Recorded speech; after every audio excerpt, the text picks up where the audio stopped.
इंसदाद दहशतगर्दी की अदालत ने चेयरमैन पाकिस्तान तहरीक इंसाफ इमरान खान के फोकल पर्सन हसन न्याजी की जिस्मानी रिमांड की पुलिस की इस्तदा मुस्तरद करते हुए उन्हें 14 रोज़ा जुडिशल रिमांड पर जेल भेजने का हुक्म दे दिया।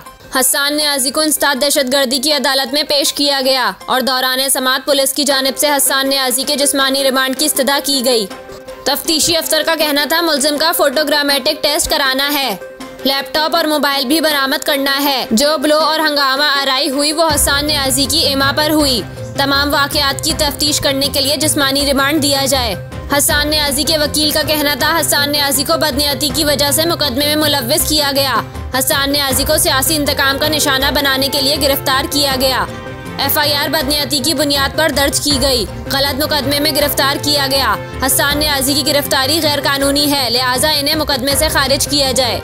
इंसदाद दहशतगर्दी की अदालत ने हसन न्याजी की जिस्मानी रिमांड की इस्तदा मुस्तरद करते हुए इन्हें 14 रोज़ा जुडिशल रिमांड पर जेल भिजवाने का हुक्म दे दिया, जबकि अदालत ने हसन न्याजी को वालिद और अहले खाना से मुलाकात की इजाज़त भी दे दी।